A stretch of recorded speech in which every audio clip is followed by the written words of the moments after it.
आज मेरे को पता चला कि योग में और व्यायाम में बहुत ज़्यादा फ़र्क होता है, अंतर होता है। तो सर बहुत बहुत धन्यवाद आपने बताने के लिए। जब हमारी बुद्धि भ्रष्ट होती है और हम शत्रुओं को मित्र समझने लगते हैं, हम अपनों को पराया समझने लगते हैं, परायों को अपना समझने लगते हैं, सही को गलत और गलत को सही समझने लगते हैं, तो ऐसा व्यक्ति कभी सही निर्णय नहीं ले सकता। और इन गलत निर्णयों के कारण हमारे जीवन में दुख आते हैं।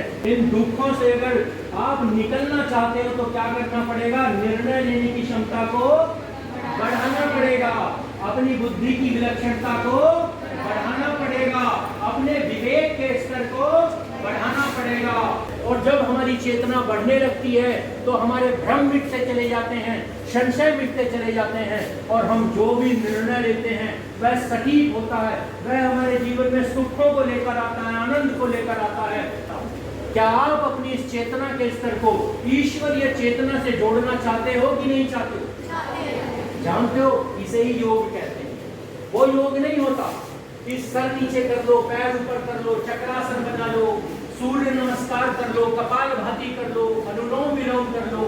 इनमें से एक भी क्रिया इस पुस्तक में है ही नहीं। चैलेंज देता हूं, एक भी क्रिया नहीं है। ऋषि पतंजलि कहते हैं अपनी चेतना के स्तर को परमात्मा की चेतना से जोड़ना ही योग है। और जब ये योग जीवन में आता है तो तुम्हारे निर्णय बड़े अच्छे होने लगते हैं। श्री कृष्ण कहते हैं अगर योग जीवन में आ गया तो आपके कर्म करने की कुशलता बढ़ जाएगी। ऋषि पतंजलि कहते हैं अगर योग जीवन में आ गया तो हम अपने चित्त की वृत्तियों को नियंत्रित करना सीख लेंगे। ये सेशन कैसा लगा आपको? सर मेरे को बहुत अच्छा लगा, और जो आपने बताया उसमें भी मेरे को बहुत अच्छा लगा। मैं थी कि वो योग है। जी जी, तो सर आज तो आपकी जो 6 घंटे की क्लास है वो मैं करना चाहूँगी। सेशन बहुत बढ़िया था जी। जो चीज़ें हमने आज तक पहले ना सुनी है ना कभी पढ़ा इसके बारे में, तो वो सब जानकारी आपसे मिली, बड़ा ही अच्छा लगा। बढ़िया, जीवन के लिए लाभदायक है जी और हम बच्चों को प्रेरित करेंगे वो भी इससे जुड़े, और बहुत ही अच्छा लगा जी, धन्यवाद। ये सेशन आपको कैसा लगा? अच्छा लगा। मज़ा आया सेशन में?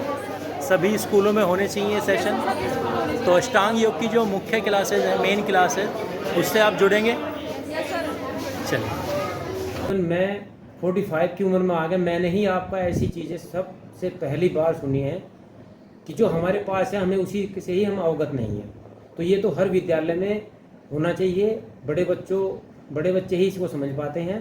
तो डिग्री कॉलेजों में, इंटर कॉलेजों में आपका ये सेशन ज़रूर होना चाहिए ताकि बच्चे इससे ज्ञान ले सकें।